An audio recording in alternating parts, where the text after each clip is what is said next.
네, 기본적으로 외관상으로 보면, 그 가장 크게 바뀐 거는 이제 시작 버튼, 온오프 버튼이 이제 예전에는 이제 올리고 내리는 그런 이제 그 슬라이드 버튼 방식이었는데요.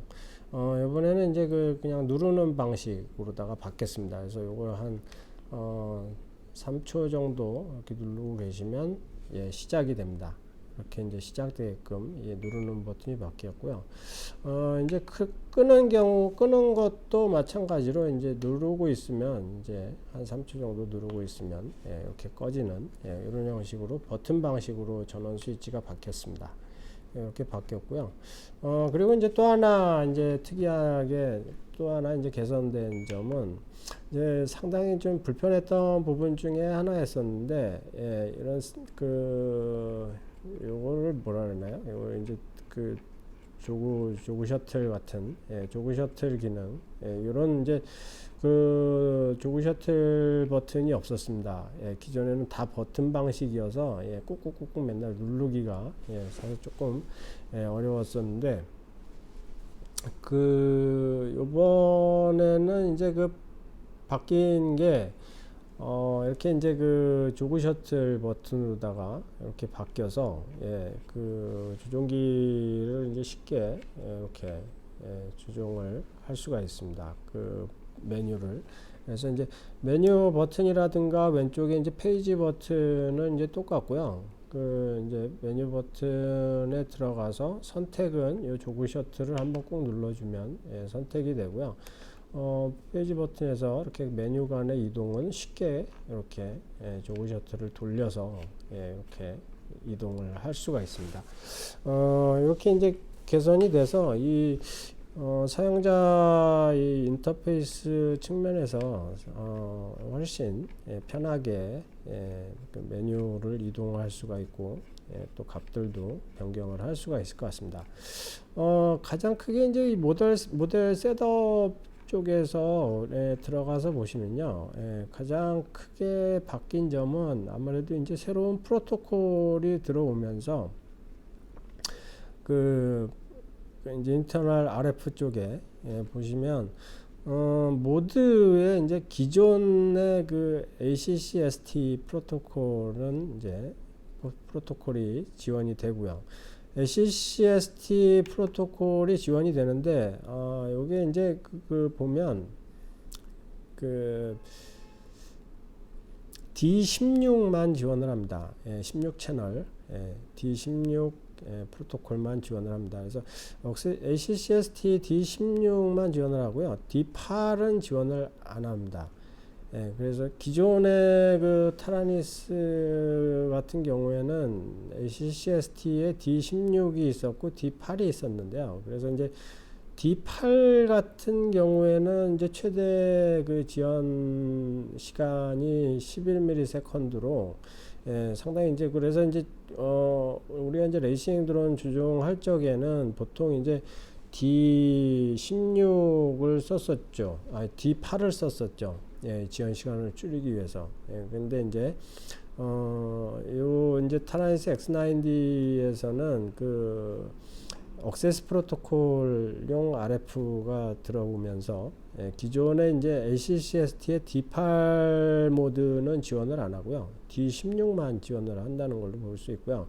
D16 같은 경우에는 22ms 그 정도의 이제 지연 시간이 나옵니다. 그래서 조금 느린 지연 시간을 가지고 있는데, 기존에 이제 우리가 이제 수신기를 X9D, XM 플러스나 XSR 수신기 같은 것들 사용하시는 분들은 기존의 이제 수신기 그대로 사용하실 적에는 이 ACCST D16으로 맞춰 놓으시면 사용은 가능은 합니다. 대신에 이제 기존에 이제 D8 쓰시던 분들은 조금 지연 시간이 더 2배 정도 늘어난다라고 보시면 되고요. 여기서 이제 조그 셔틀을 눌러서 보면 이제 억세스 프로토콜이 나옵니다. 그래서 이제 새로운 이제 프로토콜인 억세스 프로토콜을 사용하실 적에는 반드시 이제 요거를 억세스 프로토콜로다가 맞춰 놓고 사용을 하셔야 되고요. 억세스 프로토콜을 이제 사용을 하셔야 되겠죠. 물론 그 이제 이 타라니스 조종기 2019년 모델을 산 이유가 가장 큰 게 사실은 이 억세스 프로토콜을 사용하기 위해서거든요. 억세스 프로토콜을 사용해야지만 사실은 이 타라니스 2019년 모델에 제대로 사용을 하는 거라고 볼 수 있습니다. 예, 모든 그 기능을 100% 사용하는 거라고 볼 수가 있고요. 훨씬 개선된 그 조종 거리와 텔레메트리 거리를 가지고 있기 때문에, 그리고 안정성도 확보할 수가 있고요. 그래서 훨씬 그 노콘의 불안에서 훨씬 많이 벗어날 수가 있습니다. 예, 그래서 반드시 이제 억세스 프로토콜을 사용하시는 것을 권장을 드립니다. 억세스 프로토콜에서는 그 이제 억세스 프로토콜로 설정해 주시고, 채널 레인지가 이제 16채널까지 억세스 프로토콜도 쓸 수가 있는데요. 8채널로 줄여서 쓸 수가 있습니다. 예, 그래서 8채널로 줄이게 되면 여기서 그 지연 시간이 더 짧아집니다. 그래서 7ms까지 지연 시간을 줄일 수가 있고요. 이건 최대가 되겠고요. 아마 이제 8채널까지 썼을 때 이제 11ms의 지연 시간이 나타나지 않나, 이렇게 생각을 합니다. 여기 보면 최대 그 억세스 프로토콜 썼을 때, 이건 이제 엑스 라이트 프로일 경우인데요. 우리 타라니스 같은 경우에서는 7ms까지 최대 지연 시간을 줄일 수가 있습니다. 그러니까 이왕이면은 8채널만 그러니까 뭐 채널을 많이 사용하지 않으시는 뭐 레이싱 드론 같은 경우에는 8채널만 쓰셔도 충분하거든요. 그래서 이제 8채널에다가 맞춰놓고 7ms로 지연 시간을 최대한 줄여서 보다 이제 송수신 시간에서의 지연 시간을 최대한 줄이시는 게 그 조종 레이턴시를 지연 시간을 줄일 수 있는 방법이 되겠고요. 이제 여기 이제 보시면 리시버 넘버는 이제 그 리시버의 이제 번호를 그냥 지정해 주는 거고요. 리시버는 리시버마다 이제 그 하나의 그 번호를 가지게 되는데요. 그 리시버 번호가 뭐 반드시 틀릴 필요는 없습니다. 그래서 그 뭐 같은 여러 개의 리시버도 하나의 번호로다가 할당을 해서 놓고 쓸 수가 있고요. 페일세이프 모드는 보통 우리가 이제 드론에서는 그 설정을 하지 않습니다. 이제 뭐 항공기 같은 고정익 같은 경우에는 이렇게 뭐 사용을 하는데요. 페일세이프는 드론에서는 사용을 하지 않고요. 그 베타 플라이트나 아니면 아이나브에서 이제 페일세이프를 설정하는 게 따로 있기 때문에 그 안에서 설정을 하면 됩니다. 모듈을 이제 여기 모듈이 나오는데요. 처음에 수신기를 새로 구입을 하게 되면 물론 이제 억세스 프로토콜이 그 리모트 바인딩을 지원을 하는데요. 맨 처음에 한 번은 레지스터를 해 주셔야 됩니다. 그래서 레지스터는 한 번은 해 주셔야 되고요. 그 레지스터를 할 적에는 바인딩 버튼을 누르고 이제 처음에 이제 수신기를 사게 되면 전원을 연결하고 바인딩을 한 번은 해 주셔야 된다는 거죠. 그래서 레지스터 버튼을 눌러서 여기서 버튼을 눌러 놓으면 기존에 우리 그 바인딩 하는 거와 똑같이 한 번 이렇게 이제 그 바인딩을 하게 됩니다. 그래서 수신기에 이제 전원 넣고 바인딩 버튼을 누른 상태에서 요 이제 그 레지스터 버튼을 누르게 되면 이제 초기 그 맨 처음에 레지스터를 하게 됩니다. 그래서 이제 용어가 조금 변경이 됐는데요. 그러니까 레지스터가 기존의 바인딩이다 이렇게 생각을 하시면 됩니다. 초기 한 번 바인딩 해주는 거는 한 번 해주셔야 된다 이렇게 이제 하는 거고요. 이건 뭐 레인지는 이제 그 거리 테스트 할 때 쓰는 거고요. 그리고 이제 옵션이 이제 뭐 그 이제 그 있는데 요거는 사용을 옵션에서 이제 여기서 이제 그 수신기에서 지원을 하는 옵션을 여기서 설정을 할 수가 있는 건데요. 여기는 지금 이제 아직 수신기가 그 연결이 안 돼서 여기서는 나오지 않고 있고요. 그래서 이 하나의 지금 리시버 넘버에 3개까지의 리시버를 이렇게 이제 바인딩을 할 수가 있습니다. 그래서 기체 하나에 기체 세대를 리시버 넘버 1번에 기체 세대를 바인딩을 할 수도 있고요. 아니면 기체 하나에 여러 개의 수신기가 달려 있다라고 하면 여러 개의 수신기를 달아놓고 거기서 각 리시버 넘버마다 바인딩을 할 수가 있는데요. 이 레지스터를 한번 해놓고 나서 이 바인딩은 여러 번 할 수가 있습니다. 그래서 그 레지스터를 한번 해놓은 그 수신기는 그거는 다른 조종기 다른 조종기가 아니죠. 그러니까 그 바인딩을 다른 이제 그 리시버를 하나의 그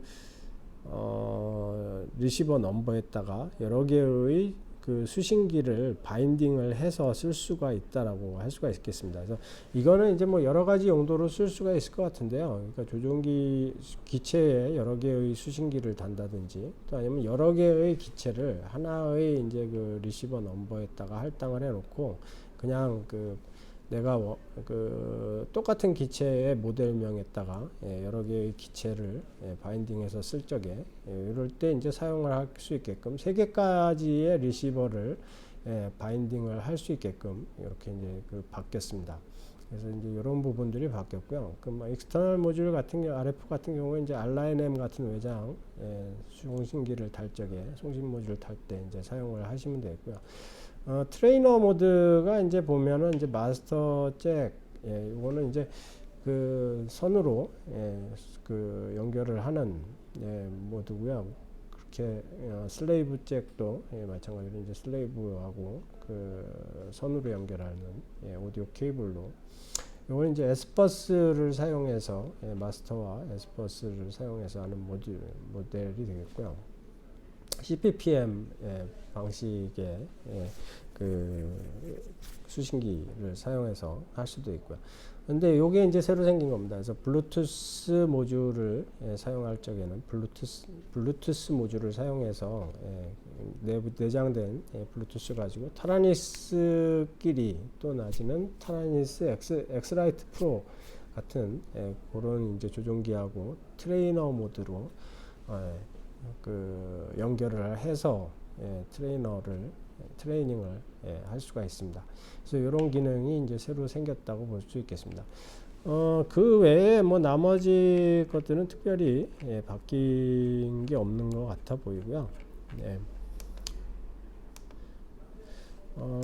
조종기 이제 셋업 메뉴도 크게 뭐 바뀐 점은 없습니다. 단지 이제 조종기 칼리브레이션 하는 부분에서 조종기 칼리브레이션이 이제 따로 메뉴가 있는 게 아니고 하드웨어 쪽에 여기에 이제 포함이 돼서 이렇게 나오고 있는 점이 조금 틀리더라고요. 이런 부분이 조금 틀리고요. 지금 펌웨어는 제가 그 기존에 원래 이제 여기에 2.2가 깔려서 나왔는데 지금 최신 버전인 2.3.5로 업그레이드를 했습니다. 그래서 여기 2.3.5 업그레이드가 된 모델입니다. 업그레이드에 대한 거는 다음 영상에서 제가 한번 그 조종기 업그레이드 하는 방법에 대한 영상은 따로 올리도록 하겠습니다. 오늘은 그 새롭게 출시된 타라니스 X9D 스페셜 에디션인데요. 그 2019년 모델 그 조종기에 대한 전반적인 그 외관 또 그리고 메뉴에서 틀려진 점 그런 분들에 대해서 설명을 드렸고요. 또 그리고 이제 이 조종기가 출시가 되면서 이제 새롭게 그 릴리즈가 된 그 억세스 프로토콜, 억세스 프로토콜에 대해서 한번 전반적으로 설명을 드렸습니다. 감사합니다. 레이싱 드론 아나토미의 마포나루였습니다.